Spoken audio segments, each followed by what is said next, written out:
nilagyan mo ng flood control ay ang mga bulsa ng mga politiko, lalo na si Martin Romualdez. Habang ang mga Pilipino naghihirap, may mga batang natutulog sa lansangan, may natutulog ng buto, merong nagtatrabaho at nagpapakahirap, habang ang mga anak pala ng politiko nandun sa ibang bansa nagbabakasyon. Ang mga pera ng taong bayan, ang mga buwis ng taong bayan nagpapakahirap ay kinakain pala ng mga anak ng politikong nagpipiling prinsesa at princess. Hindi na kayo nahihiya mag-flex ng mga kayamanan ninyo sa social media. Hindi ba kayo nahihiya sa mga Pilipino? Lalong-lalo na si Jela Alonte na nag-post pa siya na wala siyang utang na loob sa mga Pilipino.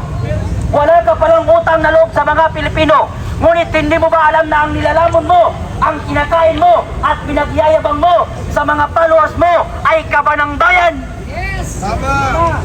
Kalbo campaign yun! Mahiya naman kayong mga politiko kayo.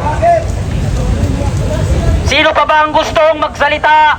Pumunta kayo dito sa harapan natin para mailabas ninyo ang inyong mga inahin. Huwag na po tayong magbulag-bulagan.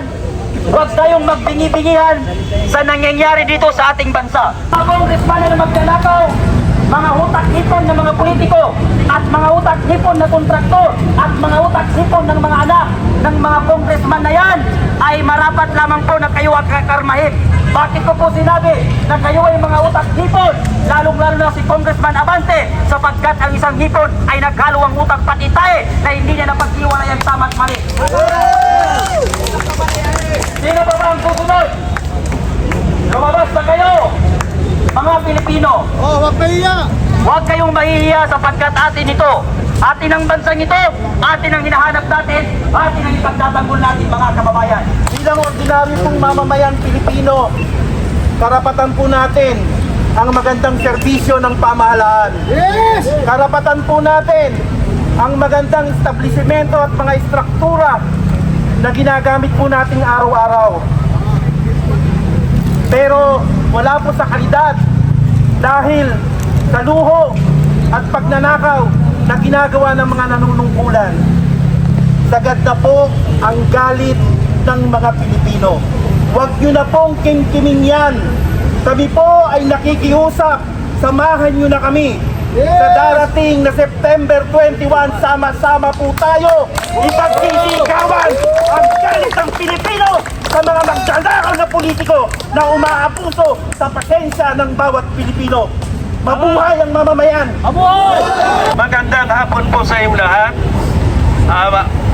Nagpapasalamat ako sa inyo sapagkat pumunta kayo dito. Ang mga isipan ninyo ay independent.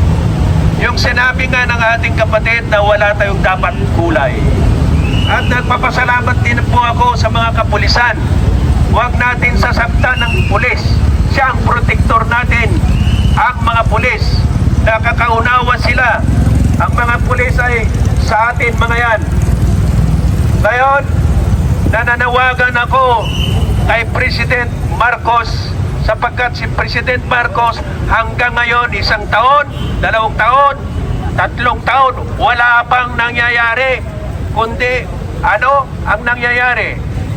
Tignan ninyo yung flood control, PhilHealth, lahat ng mga dapat na asahan natin na magbibigay sa atin ng kaginhawaan, kinurap nila.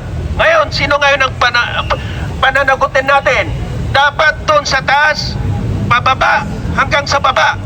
So, nananawagan po ako sa inyo, mga kababayan ko, na kayo ay maging super. Kayo hindi padiktahan ng mga politikos kapag may susunod na eleksyon. Intindihan natin mabuti kung ano ang ibubuto natin. Kung sino nagmamalasakit sa atin. Yan, marami nating jurisprudence na nangyari. Noon pa, walang nangyayari mga politikos na nagkukurakot sa ating bayan. Kaya lang, naghihinanakit ang aming kaluban ng mga Ilocano. Sapagkat dapat ang Ilocano, si Marcos na Ilocano, wala din bangag din. O kinam apo, awan tinagam mo. Iso nga, pagpangasiyo, ag tutumpuyog tayo amin. Bababahin tayo, apo, Apo Marcos na imbag na malim tayo amin. Salamat, Apo. Okay, magandang hapon mga kababayan. Ako po nanggagaling sa malayong lugar. Ako po ay nakikiisa sa ating mga kababayan para natin sabay-sabay babantayan ang nangyayaring korupsyon sa ating bayan. Ngayon, para sa lahat na may alam at may pakialam sa ating bayan, lumabas na kayo sa inyong tahanan. Ang tayo ay magkaisa, huwag kayong matakot magsalita, karapatan natin ito. Yes! At ako'y naniniwala, ang kapangyarihan ng pamahalaan ay nananahanan sa taong bayan. Yes! Kung hindi nila kayang baguhin ang ating bansa, tayo ang gagawa nito. Yes! Lahat tayo biktima rito. Antayin pa ba natin magiging dagat ang ating bansa? At sila may pupuntahan ng ibang bansa dahil marami na silang pirang na kurap. Tayo may iwan sa baha.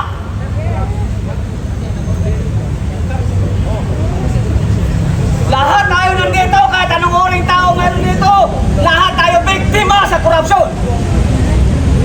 Sabay-sabay natin silang babantayan sa pagdinig sa Senado at sa Kongreso.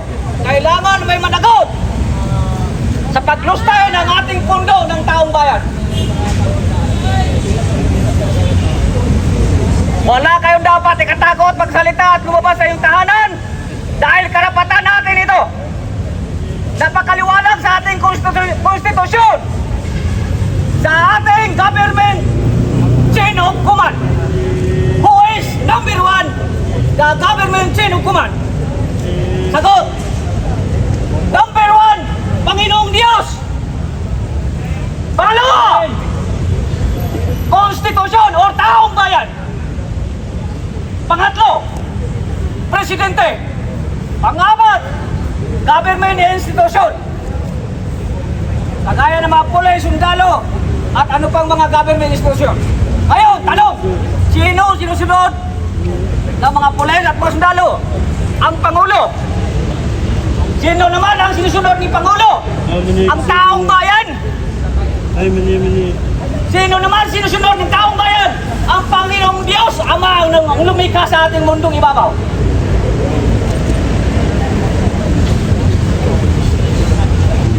Kailangan ninyo manindigan at lumabas sa inyong mga tahanan.